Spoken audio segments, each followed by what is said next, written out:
खैर मकदम है आप सभी का बिग बुलेटिन में आपके साथ मैं हूं समीर अब्बास। आज बात कश्मीर की। जम्मू कश्मीर की सीएम ने घाटी में अमन बहाली की दिशा में एक बड़े कदम का ऐलान किया है। सीएम महबूबा मुफ्ती ने पहली बार पत्थरबाजी के आरोप में बुक हुए फर्स्ट टाइम ऑफेंडर्स के खिलाफ हुई एफआईआर्स को वापस लेने का ऐलान कर दिया है। इसे भटके हुए नौजवानों को वापस देश की मुख्य धारा में जोड़ने की कोशिश माना जा रहा है। महबूबा विश्वास बहाली के इस कदम के लिए सेंटर की मोदी सरकार के कमिटमेंट को भी क्रेडिट दे रही। 20 साल के फुटबॉलर माजिद और साउथ कश्मीर के एक और नौजवान ने भी अपने परिवार की इमोशनल अपील को सुनते हुए दहशतगर्दी का रास्ता छोड़कर उन नौजवानों को सही राह दिखाई है जो अपने परिवारों को छोड़कर आतंक की राह पर चल निकले थे। जम्मू कश्मीर के डीजीपी एसपी वैद्य का कहना है कि ऑपरेशन ऑल आउट के बाद करीब 60 नौजवानों को आतंकी रास्ते से वापस लाया जा चुका है। तो आज बड़ा सवाल यही कि क्या कश्मीर में पत्थरबाजों को माफी, गोली की जगह गले लगाने की कोशिशें घाटी का दिल जीत पाएंगी? इसी पर करेंगे बात अपने तमाम खास मेहमानों से, लेकिन पहले ये रिपोर्ट। कश्मीर में पत्थरबाजों की माफी, मिलिटेंटों से घर वापसी की अपील,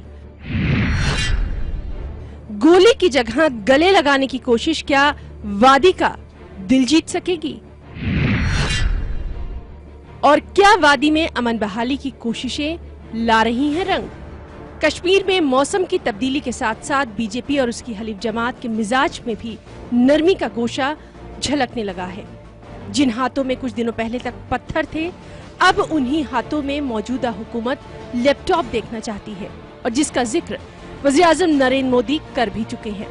हुकूमत की मंशा है कि पत्थरबाजों के साथ नरम गोशा ही उनकी जिंदगी में कोई तब्दीली ला सकता है। वैसे तो रियासत में अमन व अमान बरकरार रखने और आवाम को एतमाद में लेने के लिए हुकूमत मौसर इक़दामात उठाती रही है, लेकिन अब हुक्मरान जमात ने पत्थरबाजी में मुलविस नौजवानों के खिलाफ दर्ज केस को वापस लेने का फैसला कर लिया है और जिसकी चार जानिब से बेहद सराहना की जा रही है। नायब वज़ीर-ए-आला डॉक्टर निर्मल सिंह का कहना है कि हुकूमत अमन का रास्ता इख्तियार करने वाले हर नौजवान के साथ है। पीडीपी लीडर चौधरी जुल्फिकार अली का कहना है कि मरकज का ये फैसला अमन बहाल करने के लिए बेहद अहम है। भारतीय जनता पार्टी सिर्फ वो गन की बात करती है, सिर्फ वो लोगों को जेल में डालने की बात करती है, ऐसा नहीं है। और आपने देखा हो एक साल में 193 टेररिस्ट जो है एलिमिनेट किए गए हैं, उनके कमांडर्स मारे गए हैं, एनआईए ने जो रेड्स किए हैं, वो जो लोग शांति चाहते हैं, ऐसे लोग जो ठीक राह पर आना चाहते हैं, मेन स्ट्रीम में आना चाहते हैं, उनको एक मौका देने की बात है। उनको फ्री हैंड दिया कि आप हर cross section of the society से बात करें और उसके बाद हमने बहुत सारी एफआईआर 10,000 के करीब एफआईआर जो हैं, जो माइनर्स बच्चे जो थे जो स्टोन पैलेटिंग में थे, उनकी एफआईआर्स हमने विड्रॉ की। वहीं नेशनल कॉन्फ्रेंस ने भी पहली बार पत्थरबाजी में मुलविस अफराद के खिलाफ केस वापस लेने के फैसले का खैर मकदम किया। पार्टी की जनरल सेक्रेटरी अली मोहम्मद सागर का कहना है कि ये फैसला रियासती हुकूमत की जानिब से लिया जाना चाहिए था। हम भी चाहते हैं कि अगर ऐसे कॉन्फिडेंस बिल्डिंग में जल्द हो जाए जहाँ से हम जो लोग रूठे हैं उनको मेन स्ट्रीम में लाएं, अच्छी बात है। कांग्रेस के रियासती सदर जी ए मीर ने भी पत्थरबाजों के खिलाफ केस वापस लेने के फैसले का खैर मकदम किया। ताहम जी ए मीर ने कहा कि हुकूमत सियासी फायदे के लिए इस तरह के फैसले ले रही है। कोई भी सीबीएम के तौर पर कोई भी कदम उठे, उसको कोई भी जायज़ इंसान सही ही मानेगा और वेलकम ही करेगा।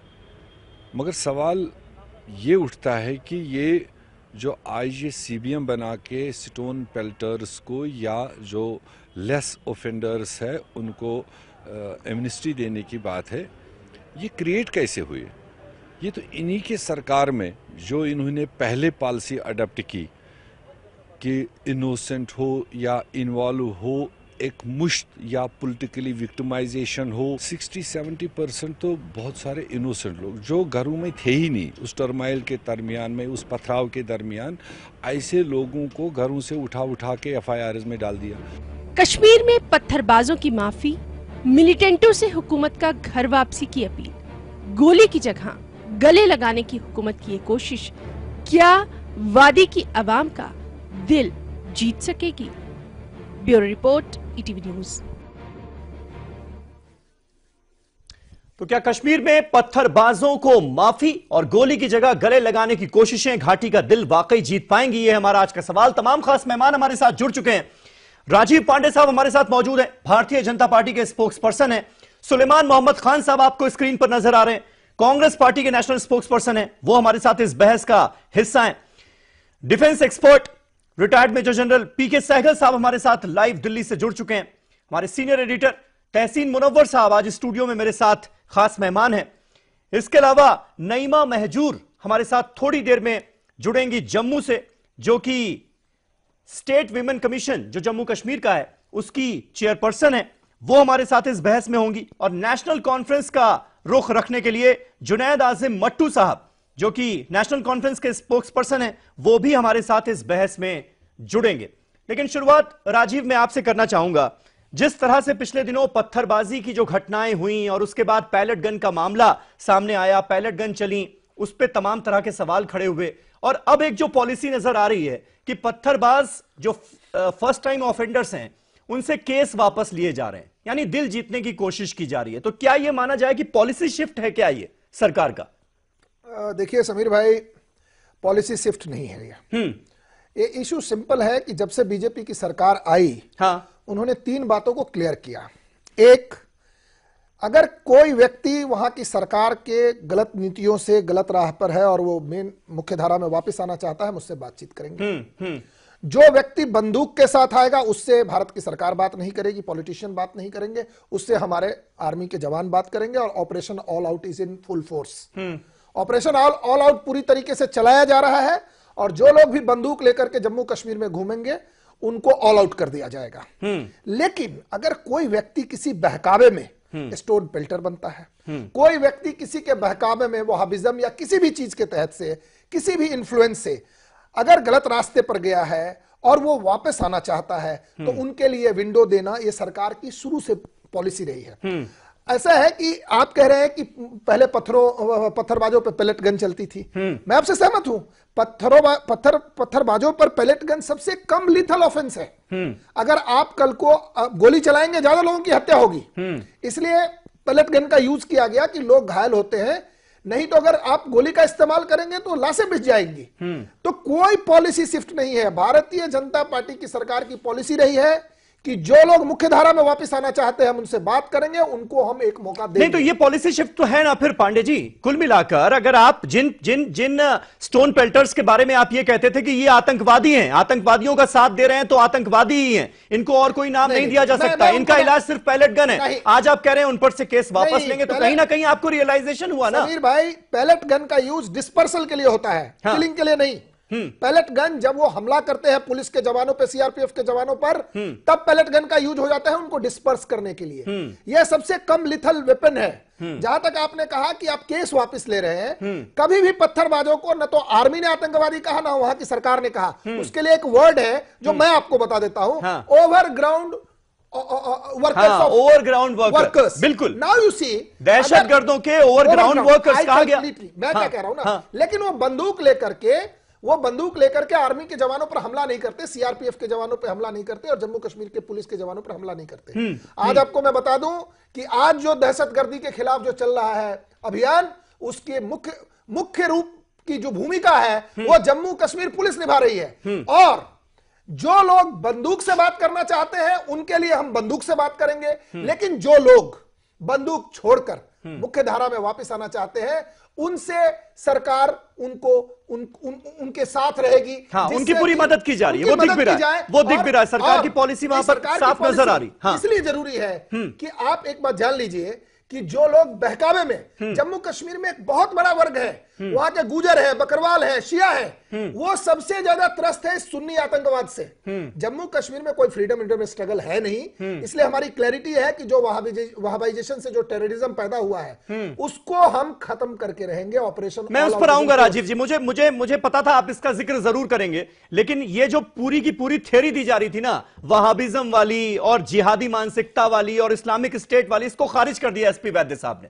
जम्मू कश्मीर के जो डीजीपी हैं वो खारिज कर रहे हैं इस बात को। मैं आऊंगा राजीव। स्टेट की बात को खत्म किया है, लेकिन वहाबिज्म के प्रभाव को सहगल साहब है हमारे पैनल में, हाँ। आप उनसे पूछिए कि वहाबिज्म का प्रभाव है कि नहीं। ठीक है, मैं कह रहा हूं आईएस के स्टेट की बात को खत्म किया है, वहाबिज्म का प्रभाव है, और जो वहाबी लोग हैं वो या तो अपना रास्ता छोड़ो नहीं तो कहीं और जाए। हाँ, ठीक है। जुनैद आजिम मट्टू सरकार के इस कदम को आप किस तरह से देखते हैं? आपकी पार्टी खैर मकदम इसे कर रही है, लेकिन क्या आप मानेंगे अब कम से कम कि सही रास्ते पर चल रहे हैं हम? कश्मीर में अमन बहाली का रास्ता जो है वो इसी रास्ते से होकर गुजरता है, तरीका उसका यही है, या अभी भी आप मुकम्मल ऑटोनॉमी वाले अपने बयान पर टिके रहेंगे कि जब तक वो नहीं होगा तब तक कश्मीर में अमन बहाली नहीं हो सकती? देखिए, अमन बहाली का कोई मुतबद्दिल नहीं है, बातचीत का कोई मुतबद्दिल नहीं है, और ऑटोनॉमी और अमन बहाली तो इंटरकनेक्टेड हैं। ये ऑटोनॉमी और अमन बहाली कोई आइदर और एक बाइनरी चॉइस नहीं है कि या तो अमन बहाल हो गया तो ऑटोनॉमी मिलेगी। ये जो एक इनिशिएटिव लिया गया है, जो इकदामात इसके साथ भी लिए गए हैं कि जुवेनाइल जो हैं, जो कम उम्र के जो ऑफेंडर हैं उनको रिमांड होम्स में शिफ्ट किया जाए, और जो फर्स्ट टाइम ऑफेंडर है पहले तो इसके खैर मुकदम करेंगे, उसका उसमें कोई शक नहीं है, एक वेलकम इनिशिएटिव है। लेकिन मैं साथ में यही बताना चाहूंगा, जब 2010 के बाद एक ऐसा ही इनिशिएटिव स्टेट गवर्नमेंट ने अपने इनिशिएटिव पे लिया, सेंट्रल गवर्नमेंट ने कोई ऑर्डर इशू नहीं किया दिल्ली से और स्टेट गवर्नमेंट को मजबूर नहीं किया, जब स्टेट गवर्नमेंट ने तब ऐसा एक इनिशिएटिव लिया था, बिल्कुल ऐसा इनिशिएटिव, तो बीजेपी के जो स्पोक्स पर्सन हैं उनने ना ही सिर्फ उसको एंटी नेशनल नहीं कहा था, बल्कि ये भी कहा था कि ऐसा इनिशिएटिव पाकिस्तान के कहने पे लिया जा रहा है। तो अब शायद बीजेपी वाले ही बताए कि उनको पाकिस्तान ने कहा ऐसा इनिशिएटिव लेने के लिए। तो इसको एक बहुत ऑब्जेक्टिव प्रिज्म से देखते हुए ये कहना बहुत जरूरी है कि अमन बहाली कश्मीर में होनी चाहिए, उसका कोई, मैंने आपको कहा, मुतबद्दिल नहीं है, लेकिन सियासी हल के लिए अमन जरूरी है। लेकिन अमन इन इट सेल्फ एक फेज ऑफ पीस जब तक फॉलो अप उसको आप नहीं करते एक पॉलिटिकल इनिशिएटिव से, तब तक तो ये एक टेम्पररी एक बैंडेड है। बैंडेड्स डोंट हेल्प इन कश्मीर। एक रिकंसिलिएटरी एटमॉस्फेयर बनाना जरूरी है, एक एतमाद की लहर बनाना जरूरी है, लेकिन उसके बाद क्या, व्हाट नेक्स्ट? उसके बाद तो एक सियासी इनिशिएटिव को लेना है। और एक बहुत अच्छी चीज है कि सेंट्रल गवर्नमेंट ने स्टेट गवर्नमेंट को इस चीज पे मजबूर किया कि वो अपने लोगों के तई कुछ सॉफ्ट हीलिंग टच दिखाएं।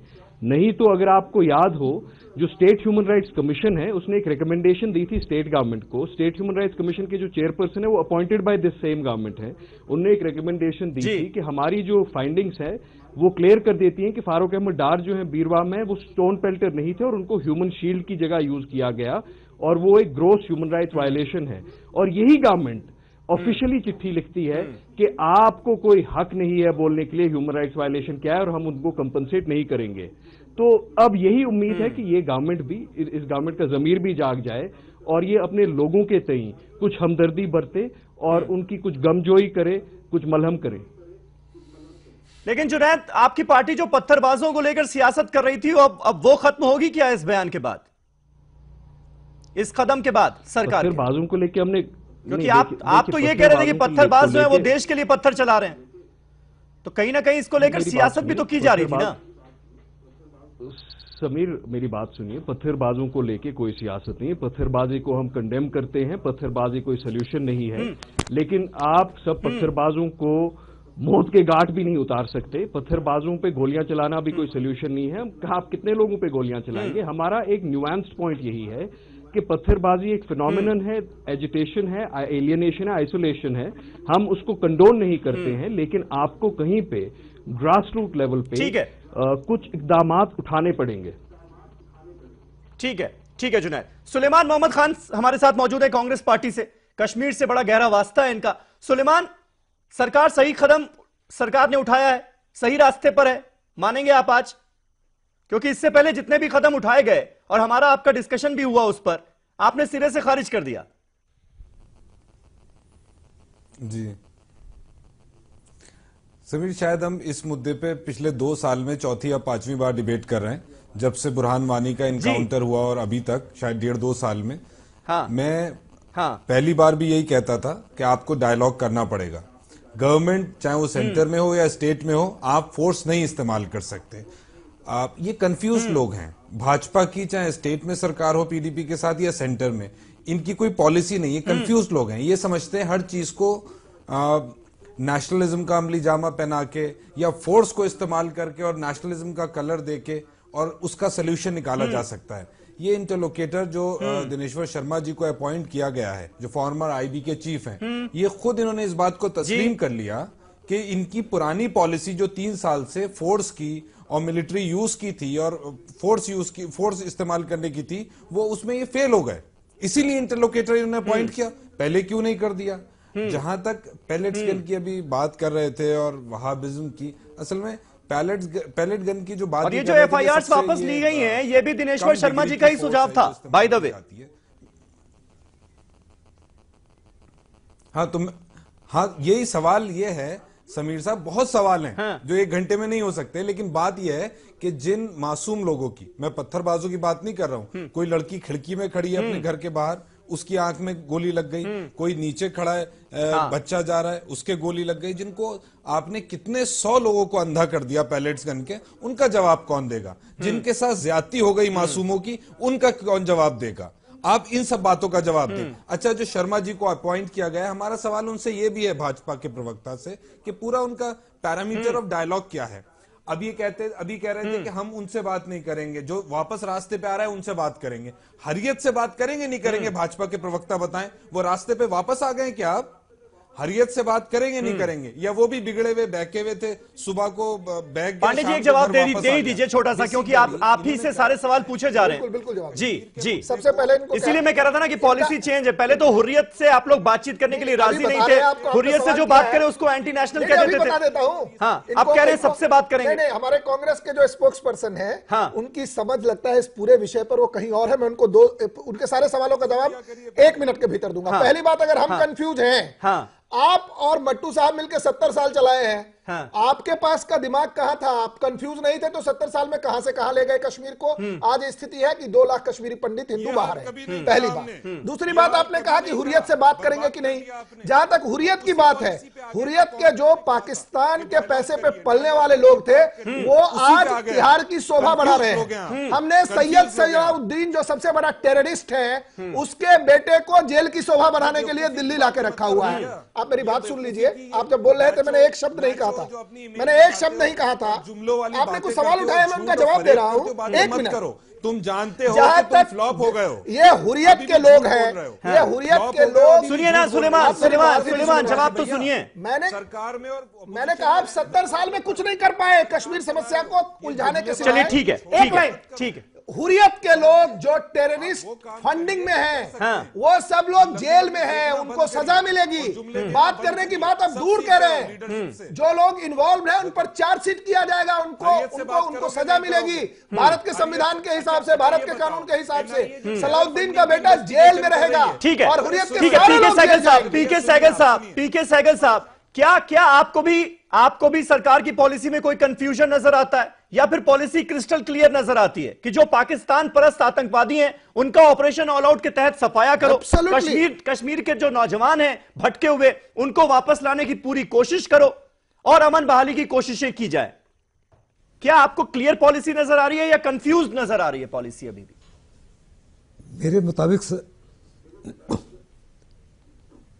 मेरे मुताबिक सरकार बड़े सोच समझकर बड़े सही स्टेप ले रही है। 4, 5, 6 मोटे मोटे इनिशिएटिव लिए। पहले बॉर्डर के ऊपर घुसपैठ को रोकने के लिए हमने अपनी पॉलिसी को चेंज किया है। लाइन ऑफ कंट्रोल और इंटरनेशनल बॉर्डर को हम डोमिनेट कर रहे हैं। जब घुसपैठ की कोशिश करती है, सीज़फायर वायलेशन होता है, पाकिस्तान को जबरदस्त सजा दी जा रही है। वैली के अंदर आतंकवाद को खत्म करने के लिए ऑपरेशन ऑल आउट स्टार्ट किया गया है। 203 के करीब आतंकवादी मारे गए हैं। बाकी जो हैं उनके 25 के करीब लीडर ढेर हो गए। बाकियों का मोराल और मोटिवेशन गिर चुका है, वो छुपे भागे रहे। साथ ही साथ बड़ा लाजमी है कि लोगों का दिल, दिमाग और विश्वास जीता जाए। उस दिल, दिमाग और विश्वास को जीतने के लिए बड़े कदम उठाए जा रहे हैं। साथ ही साथ बेरोजगारी को खत्म करने के लिए कदम उठाए जा रहे हैं। कोशिश की जा रही है कि वहां से करप्शन हटाई जाए, वहां पे गुड गवर्नेंस लाई जाए। सरकार जो है सेंसिटिव हो, सरकार जो है कंपैशन हो, लोगों की जो लोगों की ग्रीवियंसेस है उनको सुने। इसीलिए अपने इंटरलोक्यूटर को रखा है ताकि हर लोगों के साथ वो इंटरेक्ट करें। वो किसके साथ इंटरेक्ट करेंगे, पूरी विंडो ऑफ अपॉर्चुनिटी है हुर्रियत को भी उनसे बात करने के लिए। लेकिन साफ तौर पे सरकार ने जाहिर कर दिया कश्मीरी अवाम को कि हुर्रियत जो है वो उनके उनके लिए उनके फायदे के लिए काम नहीं कर रहे थे। हुर्रियत जो थे, पाकिस्तान के पिट्ठू थे, वो केवल कश्मीर के अवाम को अपने फायदे के लिए इस्तेमाल कर रहे थे। ये कश्मीर के अवाम को साफ तौर नजर पे आ गया। और कश्मीर का माहौल जो है खराब क्यों हुआ? नईमा जी, नईमा महजूर हमारे साथ मौजूद हैं। जी सहगल साहब, नईमा जी, क्या आपको लगता है कि वाकई पाकिस्तान के जिन पिट्ठुओं का जिक्र कर रहे थे सहगल साहब, उनके खिलाफ वाकई कार्रवाई हो रही है, या फिर ये सब कुछ दिखावा ज्यादा है, हो हल्ला ज्यादा किया जा रहा है, और ग्राउंड पर अगर हम देखें तो ज्यादा कुछ हुआ नहीं है? बातचीत के लिए, पूछताछ के लिए हुर्रियत के कुछ नेताओं को, जिनके ऊपर आरोप थे पाकिस्तान से पैसे लेकर कश्मीर में अनरस्ट फैलाने का, उनको पूछताछ के लिए तो बुलाया गया, लेकिन उसके बाद बहुत कुछ होता हुआ नजर नहीं आया।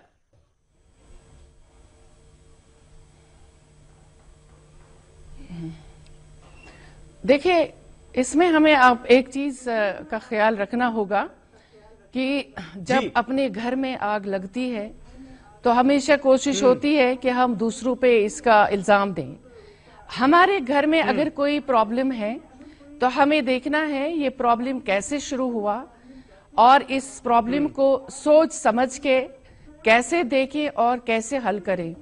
जब तक हम अपनी प्रॉब्लम की निशानदही नहीं करना चाहते, जब तक हम उसके रूट कॉज को नहीं देखते, हम बजाय इस पे इल्जाम उस पे इल्जाम लगाने से अच्छा है कि अभी जो एक प्रोसेस शुरू हुआ है, पीस प्रोसेस का, हम कॉन्फिडेंस बिल्डिंग का जो प्रोसेस शुरू हुआ है, हमें इसकी सराहना करनी चाहिए। और कश्मीर में जिस तरह से भी अमन कायम हो, उसमें चाहे हुर्रियत वाले हों, उसमें चाहे नौजवान हों, उसमें चाहे खवातीन हो, उसमें चाहे पॉलिटिकल मेन स्ट्रीम या सेपरेटिस्ट लीडरशिप हो, उसमें सबको शामिल करके हमें देखना चाहिए कि कश्मीर में अमन कैसे कायम हो, ताकि ये जो खून खराबा इतने अरसे से चल रहा है इसको बंद किया जाए।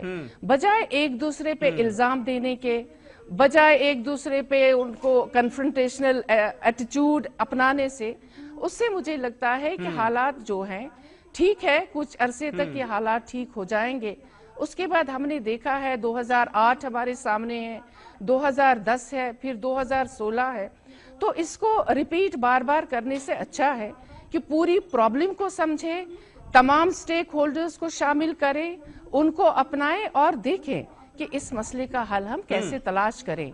और अगर हम ये कहें कि वो स्टेक होल्डर नहीं है, नौजवान इसमें शामिल नहीं है, पत्थरबाजों को अलग छोड़े, तो मुझे लगता है उससे ये हल जो है हतमी हल की तरह नहीं पहुंच पाएगा, और इसमें प्रॉब्लम कहीं ना कहीं फिर रहेगा। और कश्मीर में हम जिस तरह से चाहते हैं कि हतमी हल कायम हो, वो शायद मुमकिन नहीं है, क्योंकि इस तरह का एक्सपीरियंस हमने पहले भी किया है जो कई बार नाकाम भी हो चुका है।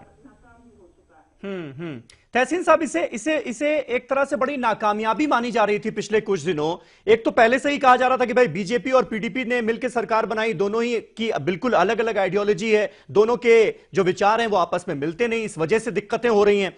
लेकिन बार बार यह कहा गया कि पीडीपी और बीजेपी की सरकार मिलकर फैसले नहीं ले पा रही है। क्या आपको अब यह लग रहा है कि वो कंफ्यूजन दूर कर लिया गया है, अब ज्यादा क्लैरिटी है पॉलिसीज में, जिसकी वजह से चीजें पटरी पर आती हुई नजर आ रही हैं? क्या नहीं, मुझे देखिए कभी भी इस बात से इनकार नहीं रहा कि कुछ फैसला लेने में ये लोग डिले करते रहे, किसी वजह से करते रहे, लेकिन अगर आप गुज़िश्ता एक महीने में देखेंगे तो आप देखेंगे बहुत तब्दीली आई है। जैसे आप मेजर जनरल पी.के. सहगल साहब भी कह रहे थे, मैं नईमा महजूर साहिबा की भी बात से इत्तेफाक करूंगा जी। तो आप देखेंगे कि दिनेश्वर शर्मा का आना, उससे पहले अभी पिछले हफ्ते आईजी जो जम्मू कश्मीर है मुनीर खान, उनकी प्रेस कॉन्फ्रेंस हुई थी, उसमें उन्होंने जो बंदूक बरदार भी हैं उन तक को जो है माफी देने की बात कही थी, अगर वो हाथ उठा देते हैं और कौमी उसमें शामिल आना चाहे, सरेंडर करना चाहे तो कर सकते हैं। ये बहुत बड़ा जो था चेंज था। आप देखिए कि जिस एनकाउंटर में एक फौजी जवान भी मारा गया था, उसके बावजूद उसमें जिन्होंने सरेंडर किया उनको उन्होंने उनको माफी दी, एक तरीके से उनकी जान बख्शी की, और और उनमें से इलाज भी करवाया। तो और उसके बाद वादी कश्मीर में आप देखेंगे कि जो घर के लोग हैं, माए हैं, उन सब की तरफ से जो है अपीलें भी आई हैं कि लोग इसमें शामिल हो। तो कहीं ना कहीं हुकूमत के पास, हुकूमत के अपने इनपुट्स होते हैं, उनके पास यकीनी तौर पर कुछ ऐसे इनपुट्स होंगे कि उन्हें लग रहा होगा कि इस वक्त देखिए बर्फ भी गिर चुकी है। और अगर आप एसपी वैद की आप देखते हैं, उनका जो उन्होंने आंकड़ा बताया कि 190 या और सहगल साहब तो कुछ ज्यादा बता रहे हैं, तो इसका मतलब पिछले भी उन्होंने जोड़े हैं, तो उसमें इतने मिलिटेंट्स को मारा भी गया है।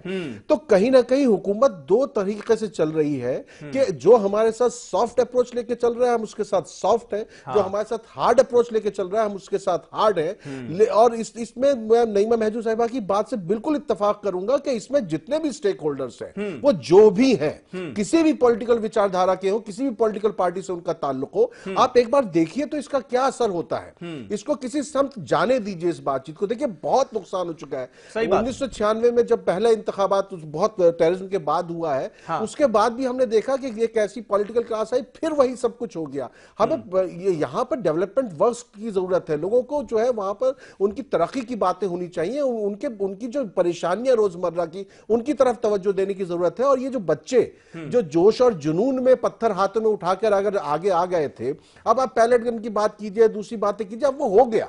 अब हुकूमत की भी पॉलिसी पैलेट गन को लेकर तब्दील हो चुकी है। बिल्कुल। तो बहुत सारे चेंजेस हो रहे हैं, तो इसमें कहीं ना कहीं मौका देना चाहिए। और ये अगर अमल नाकाम हो जाता है तो आप पॉलिटिकल क्लास है, आप उनको आप कहीं पर भी उनको रगड़ सकते हैं। तो अभी ये जो मौका है, इसमें देखिए तो इसका हल क्या निकलता है, इसका नतीजा क्या निकलता है। इफ और बट छोड़ दिया जाए इसमें, तो मुझे लगता है कि नईमा साहिबा जो बात कह रही है उसमें बहुत वजन है और उस पर गौर करना चाहिए। बिल्कुल, फिलहाल तो ये मोमेंटम बना रहना चाहिए, ऐसी हम उम्मीद करें। एक छोटा सा ब्रेक यहां पर लेना पड़ रहा है। ब्रेक के बाद हम वापस लौटेंगे, अपनी इस बहस को आगे बढ़ाएंगे। ब्रेक के बाद वक्त भी हमारे पास ज्यादा होगा। तमाम खास मेहमान हमारे साथ बने हुए हैं। एक छोटा सा ब्रेक ले रहे हैं, फौरन होते हैं हाजिर।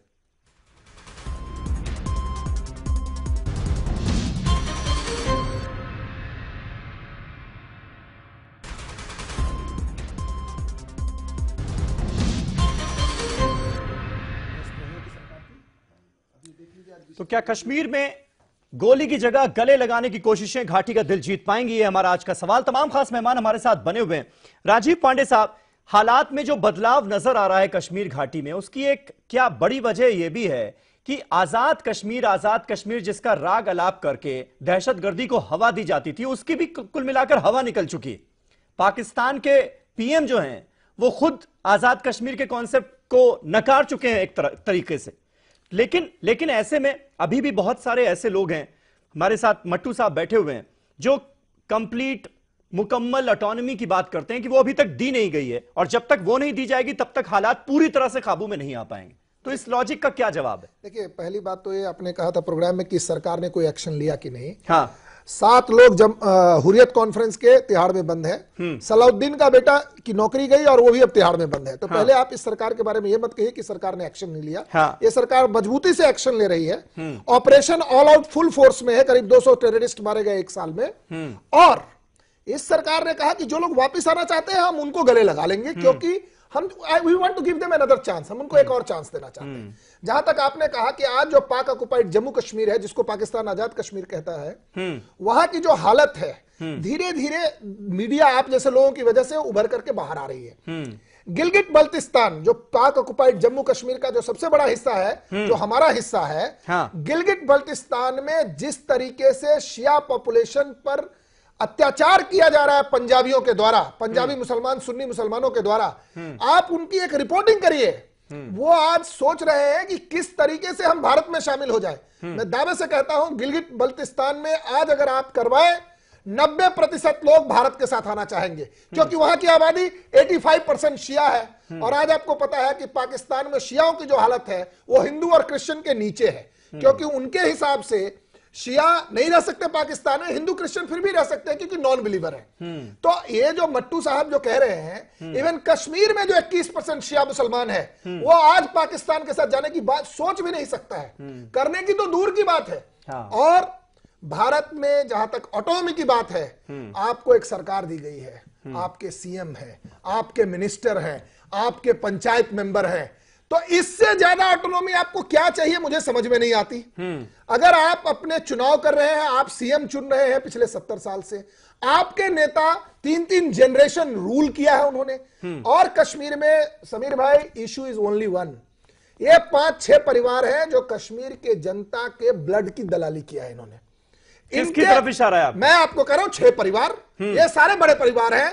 आपको मैं नाम नहीं लेना चाहता, एक तो सबसे बड़े परिवार की पार्टियां हैं, हुर्रियत के लोग हैं। मैं जानना चाहता हूं कि सैयद सलाउद्दीन का बेटा सरकारी नौकरी करे और गरीब मुसलमान जवाब ले लेते, और उसका बेटा, इस पर जवाब ले लेते पहले। नहीं, आपने ये जो बात उछाली है इस पर जवाब जरूरी है ना। ये 6 परिवार में से पहले हमारे जो नेशनल कॉन्फ्रेंस के लीडर बैठे हैं यहाँ, स्पोक्स पर्सन, मैं समझ रहा हूं, के लोग, मैं समझ रहा इनके परिवार में से कोई क्यों नहीं आतंकवादी बना? इनके परिवार में से किसी ने गोली क्यों नहीं खाई है? लंदन में अपनी छुट्टियां बिताते हैं। शर्म कीजिए। जुनैद जवाब दे दीजिए इस बात का। गरीब लोगों के खून से कुछ नहीं मिलने वाला, और गरीब जनता मोदी के साथ जाएगी, मैं आपको लिख के दे रहा हूं। जुनैद आसिम मट्टू, इस बात का जवाब दे दीजिए। फारूक अब्दुल्ला साहब अभी भी कहते हैं, एक तरह से पाकिस्तान की भाषा बोलते हुए नजर आते हैं कई बार, अपनी राजनीति को चमकाने की खातिर, कि किसी के बाप में दम नहीं है कि पीओके को भारत में मिला ले। मतलब आप भारत सरकार से बिल्कुल अलग स्टैंड लेकर और कश्मीर की जनता को यह बताकर कि भाई भारत सरकार जो है वो विश्वासघात कर रही है, इस तरह की बातें करके आखिर करना क्या चाहते हैं? इससे तो और लोग दूर होंगे ना पीस प्रोसेस से, ये मानते हैं आप? देखिए, मैं इनकी बाकी वहियात बातों का जवाब नहीं दूंगा। I will not stoop to his level. ये चिल्लाएं, जो करना करें। मैं इस बात का जवाब दूंगा कि हमने बार बार ये कहा है कि मिलिटेंसी कोई सोल्यूशन नहीं है, वायलेंस कोई सोल्यूशन नहीं है। अब मैं इनको ऑटोनॉमी का पार्ट कहां से समझाऊं? इनको तो ऑटोनॉमी और चीफ मिनिस्टर के इलेक्शन में भी कंफ्यूजन है। अब मैं इनको वो कॉन्स्टिट्यूशनल लॉ कहां से समझाऊं 5 मिनट इस शो में? जो इंटरनल ऑटोनॉमी है, इंटरनल ऑटोनॉमी का कॉन्सेप्ट वो भारत के संविवाद से निकला है, वो कॉन्स्टिट्यूशनल कॉन्सेप्ट है, वो पाकिस्तान के कॉन्स्टिट्यूशन से नहीं आया है। वो इनको पसंद हो या ना हो, वो कॉन्स्टिट्यूशनल एंटिटी है, और हम उसी कॉन्स्टिट्यूशन के तहत उस कॉन्स्टिट्यूशनल प्रोविजन की बहाली चाहते हैं। कॉन्स्टिट्यूएंट असेंबली ने जो एक सिस्टम बनाया था स्टेट और सेंटर की रिलेशन का, उसी की बहाली चाहते हैं। ये उसको अपोज करें, बिल्कुल करें। ये 70 साल कहते हैं, अब मैं कहां से इनको हिस्ट्री पढ़ाऊं कि लगभग 30 साल तो हम जेलों में बंद थे, 53 से 75 तक। तो अब 70 साल कहां से हुए, उसमें जाने का कोई फायदा नहीं है।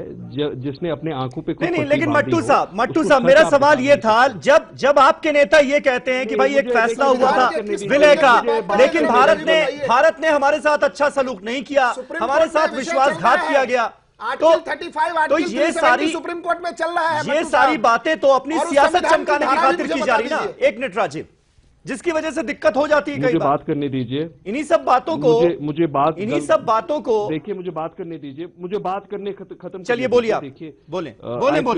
आई प्रिज्यूम बीजेपी के कोई स्पोक्स पर्सन है, रिस्पेक्टफुली। जब मोदी जी इनके यहाँ आए थे इलेक्शन से पहले, उन्होंने कहा था ये बाप बेटे और बाप बेटी के सिस्टम को खत्म करना है, न बाप बेटी के साथ सरकार बनानी है, न बाप बेटे के साथ। अब क्यों बैठे हैं ये बाप बेटी के साथ? इनने एजेंडा ऑफ अलायंस में क्यों लिखा है हुर्रियत से बातचीत करेंगे? क्या दिखाऊं मैं इनको एजेंडा ऑफ अलायंस? अगर हुर्रियत इतनी बुरी है, नहीं, सवाल पूछने का हक सिर्फ बीजेपी को है। नहीं, आपकी चैनल पे नहीं, देखिए आपकी चैनल पे अगर सवाल पूछने का हक सिर्फ बीजेपी को है तो मैं हथकड़ी बांध के कटघरे में खड़े हो जाता हूं आपके सामने। आप मेरी बात सुनिए। इनने एजेंडा ऑफ अलायंस में कहा है ये हुर्रियत से बातचीत करेंगे, इनने एजेंडा ऑफ अलायंस में कहा है हम पाकिस्तान से बातचीत करेंगे, हुर्रियत से बातचीत करेंगे, पावर प्रोजेक्ट वापस देंगे, एडिशनल एलओसी रूट खोलेंगे। अब सरकार बनाने के बाद जो इनका कॉमन मिनिमम प्रोग्राम है वो हराम कहां से हो गया? वो क्यों भूल जाते हैं? ये तो सब दावे इनने किए हैं। इनने अपने एजेंडा ऑफ अलायंस में लिखा है आर्टिकल 370 पे स्टेटस को मेंटेन किया जाएगा, और हम आर्टिकल 370 की बात भी नहीं करेंगे। अब कहां से बात कर रहे हैं? ये दोगलापन नहीं है, ये धोखा नहीं है, ये धोखाधड़ी नहीं की इनने अपने लोगों के साथ, अपने वोटर्स के साथ। लेकिन तो ये भी तो जवाब इन बातों को तूल देकर, इन बातों को तूल देकर अगर कश्मीर के नौजवानों को भड़काया जाए तो वो कहां तक सही होगा? सुलेमान मोहम्मद खान, इस बात का जवाब है आपके पास? किया है कोई, या फिर हम पुरानी बातों को भूलकर आगे बढ़ने की कोशिश करें? समीर, सिर्फ इतना कहना चाहूंगा, वो भेड़ बकरी नहीं है। देखिए, वो भेड़ बकरे नहीं है कि उनको भड़काया जाए। उनके भाजपा के जो प्रवक्ता बैठे हैं, नहीं, कश्मीर का नौजवान बहुत समझदार है, बहुत समझदार है, बिल्कुल मैं मानता हूं, आपकी बात से एग्री करता हूं। जी सुलेमान। जुनैद, जी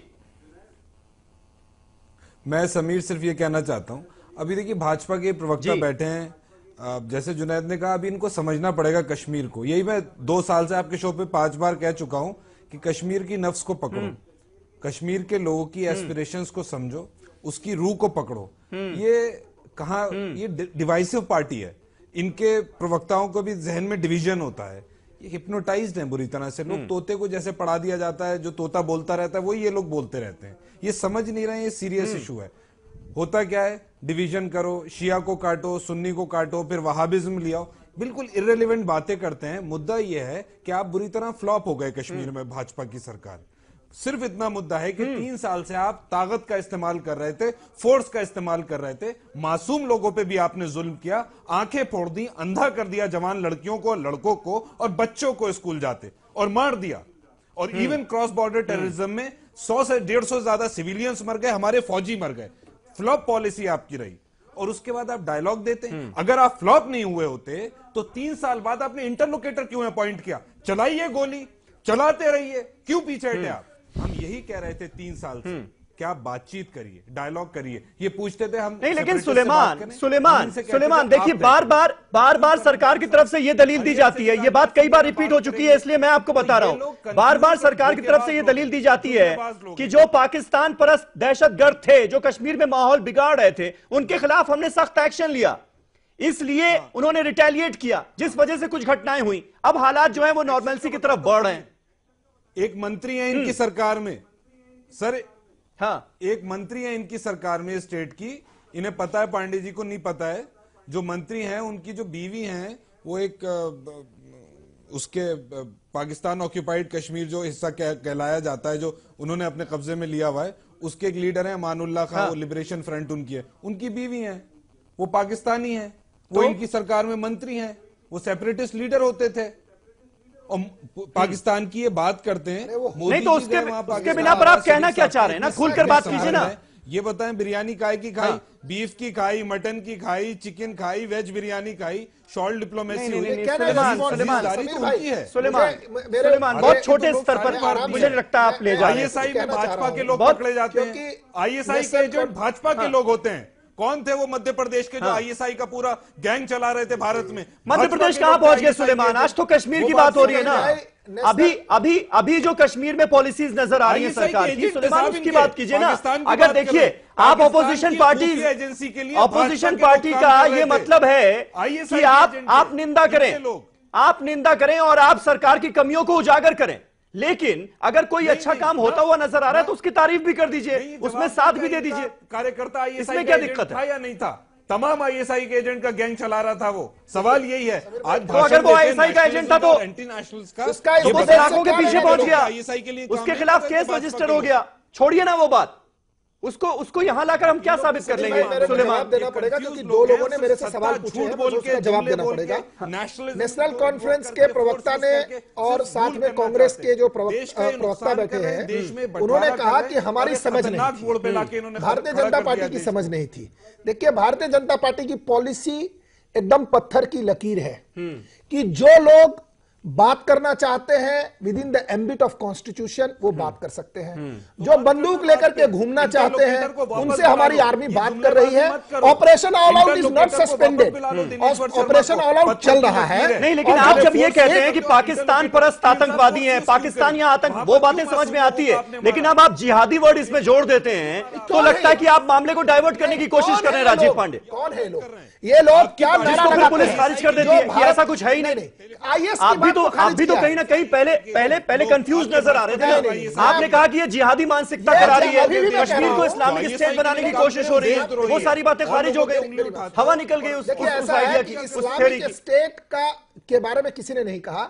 वहां पर वहाबाइजेशन का बहुत बड़ा प्रभाव है। आप खुद जाएंगे कश्मीर, आपको पता चल जाएगा। लेकिन बात यह है कि एक तरफ जो मैं तहसीन भाई से कंप्लीटली एग्री करता हूं कि हम फोर्स का इस्तेमाल करेंगे, जो कश्मीरी हमारे पाकिस्तान के इशारे पर बंदूक लेकर के घूमते हैं, और जो लोग वापस आना चाहते हैं उनके लिए एक हम विंडो अपॉर्चुनिटी भी देंगे। लास्ट बात जो कह रहे थे कि ऑटोनॉमी, अगर भारत में जो कॉन्स्टिट्यूएंट असेंबली के डिबेट में केवल लास्ट दिन कश्मीर का इशू डिस्कस हुआ है, 306A आर्टिकल में आपको उसको पढ़ने की जरूरत है। किसी भी प्रकार की कोई ऑटोनॉमी की बात नहीं है। एक सवाल और भारत का में कश्मीर का विलय वैसा ही है। आपसे सवाल पूछा तो आप एमपी पहुंच गए। जिस ऑटोनॉमी की बात कर रहे हैं, अगर ऑटोनॉमी वर्ड आप जब भारत के संविधान में दिखा देंगे, आर्टिकल 370 को हटाकर, तो आप जो कहेंगे मैं मानने को तैयार हूं।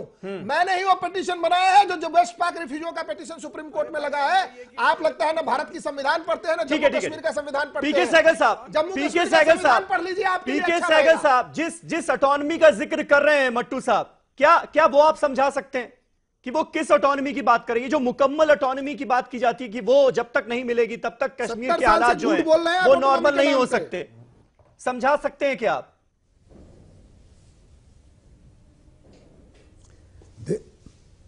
देखो, कश्मीर के अवाम जो है बड़ा समझदार है। उसको साफ तौर पे नजर आ रहा है कि कश्मीर भारत से कभी भी अलग नहीं हो सकता। भारत की फौज बड़ी मजबूत है।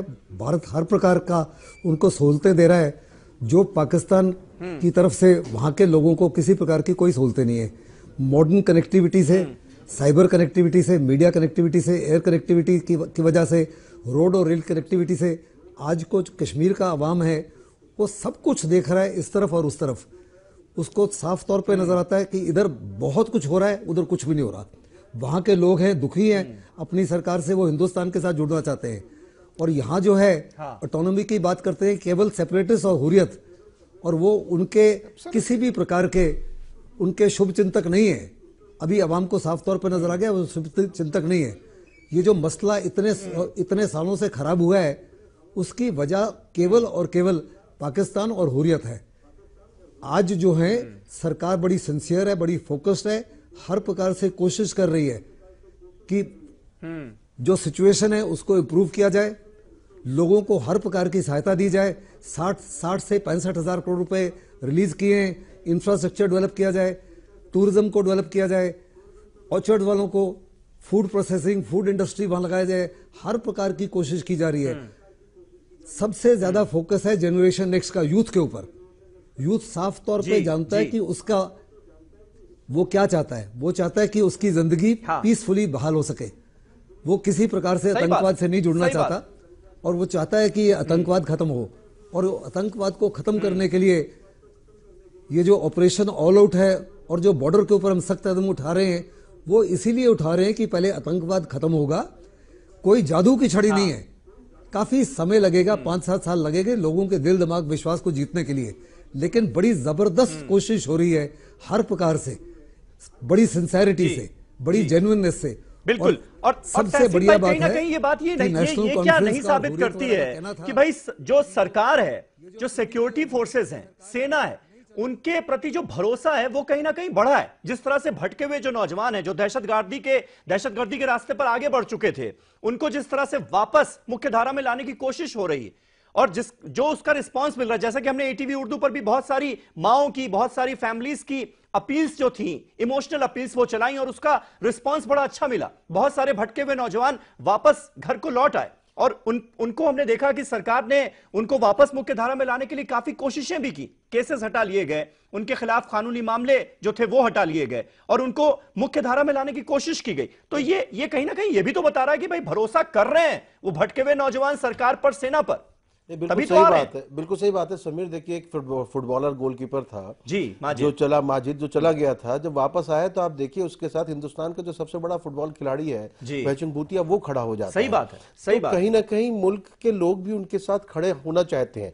जहां तक ऑटोनॉमी की बात की जाती है, मेरी बात आज तक समझ में नहीं आई। जब आप सेंट्रल में मिनिस्टर होते हैं, जब आप स्टेट में चीफ मिनिस्टर होते हैं, तब वो सारी बातें कहां चली जाती हैं। जब आप अपोजिशन में आ जाते हैं तो वो सारी बातें आपको याद आने लगती है। मैं एक और बात बता रहा हूं, जैसे सहगल साहब बहुत अच्छी बात, कल को पीडीपी ऑपोजिशन में रहेगी तो उसका भी यही रुख हो सकता है, मुमकिन है, क्योंकि देखिए पॉलिटिकल क्लास में कब क्या इनकी सोच बदल जाए कुछ कहा नहीं जा सकता। मैं बस एक और बात कहूंगा, जो सहगल साहब कह रहे थे उसी को आगे बढ़ा रहा हूं। मैं अभी कारगिल में गया था, सुरू दरिया के दूसरी तरफ जो इलाका है थोड़ा सा, वो 1971 में हिंदुस्तान के साथ आया, हमने उसको हासिल किया। वो तब तक पीओके का हिस्सा था। वहां जो कुछ लोग रहते हैं, वहां हमारी जो फौजी चौकी है उसके उस तरफ को, वो उनके दूसरे रिश्तेदार दूसरी तरफ तरफ रहते हैं, वो बताते हैं कि हमारे इधर जो तरक्की हुई है वो दूसरी जानिब उस तरीके से नहीं हुई है। ये करगिल का मामला है। लेकिन अगर आप कश्मीर में भी आके देखते हैं तो हम इसको पूरे मुल्क के साथ जोड़ने की कोशिश कर तो रहे, लेकिन बातचीत होनी चाहिए। इसका क्या नतीजा निकलता है, कैसे होता है, किससे बातचीत करनी है। मैं सलमान भाई की इस बात से तो मैं बिल्कुल इत्तेफाक रखता हूं कि 3 बरस लग गए इस सरकार को बातचीत तक आते आते। अगर ये पहले हो जाता तो इतना नुकसान नहीं हुआ होता।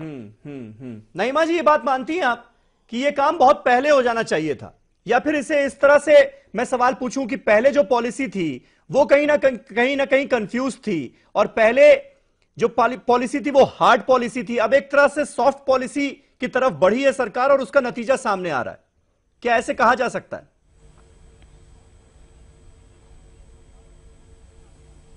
देखिए पहले जो पॉलिसी थी लग रहा था कि कन्फ्रंटेशनल एटीट्यूड अपनाया गया है, जिसका कोई नतीजा नहीं निकला, बल्कि खून खराबा बढ़ा और जो हालात बहुत खराब हुए। लेकिन अब मुझे लग रहा है कि एक और चीज है जिस पे हमें ध्यान देना बहुत जरूरी है कि हम कह रहे हैं कि भाई सिक्योरिटी फोर्सेस या जेके पुलिस पे अब एतमाद बढ़ गया है लोगों का, इसीलिए नौजवान आ रहे हैं वापस मुख्य धारा या कौमी धारे में आप कहिए। लेकिन वहां पे कुछ और चीजें करनी जरूरी है कि जैसे हमारे बच्चे हैं, छोटे बच्चे जो 4th जनरेशन है, वो बंदूक के साए में पले हैं, दहशत के साए में पले हैं। वो पहली चीज जो देखते हैं या फौजी को देखते हैं या बंदूक को देखते हैं, तो उस चीज पे हमें ध्यान देना होगा कि उस चीज को हम वहां पे कैसे खत्म करें कि फौजी प्रेजेंस जो सिक्योरिटी प्रेजेंस है उसको कम करना होगा, ताकि लोगों में एक एतमाद आए कि यहाँ हम जो है दहशत में नहीं रह रहे हैं। क्योंकि अदरवाइज वहां लग रहा है कि भाई एक फोर्ट्रेस है जिसमें हमारे बच्चे, हमारे नौजवान पल बढ़ रहे हैं, तो उसको भी देखना होगा। उससे मुझे लगता है कि काफी एक कॉन्फिडेंस बिल्डिंग लेकिन नईमा जी ये जिम्मेदारी तो सियासी जमात को भी लेनी पड़ेगी ना, कि अपनी सियासत चमकाने के लिए कम से कम इस तरह के अल्फाजों का इस्तेमाल ना किया जाए कि भाई कंप्लीट ऑटोनॉमी नहीं मिली है, मुकम्मल ऑटोनॉमी हमें चाहिए, हमारे साथ भारत सरकार विश्वासघात कर रही है, हमें धोखा दिया जा रहा है। इस तरह की बातों से भी तो बचना पड़ेगा ना पॉलिटिकल जमात को।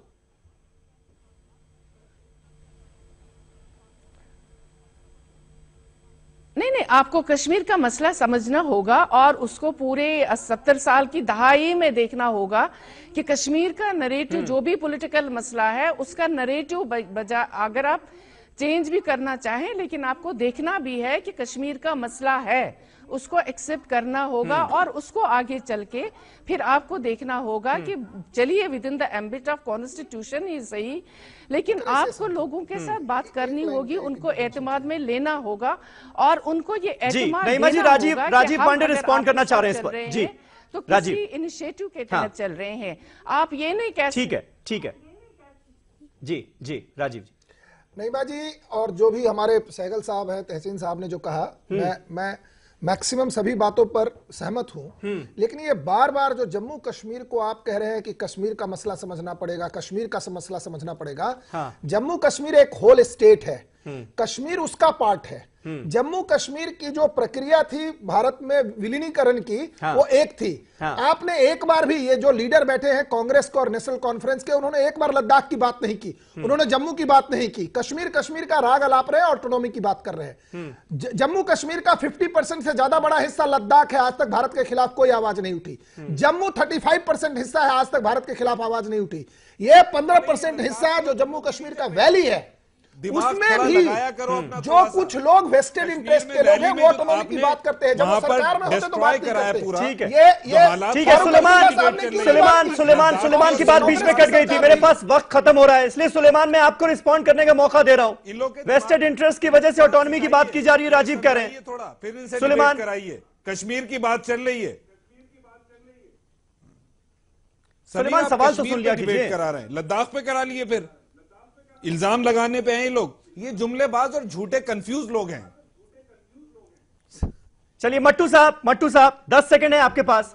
आखिर में आप ही रिस्पॉन्ड कर दीजिए। वो कह रहे हैं वेस्टेड इंटरेस्ट है उन पॉलिटिकल पार्टीज का जो ऑटोनॉमी की बात कर रहे हैं। देखिए मैंने सुन लिया है, देखिए मैंने सुन लिया है, इनके कहने से वेस्टेड इंटरेस्ट नहीं बन जाता है। एम्बिट ऑफ इंडियन कॉन्स्टिट्यूशन के अंदर कोई वेस्टेड इंटरेस्ट नहीं है। ये लद्दाख की बात करते हैं, जम्मू की बात, Jammu doesn't mean Jammu city, Jammu also means Chenab valley, Doda, Bhaderwah, Kishtwar, Ladakh also means Kargil. तो ये डिवीजन की ये जो इनकी गंदी सोच है ना, ये डिवीजन की, हर एक होल में ये 3 पार्ट बनाना चाहते हैं। हमने कब कहा कि जम्मू कश्मीर, जम्मू और लद्दाख के लोगों से बात नहीं की जाए?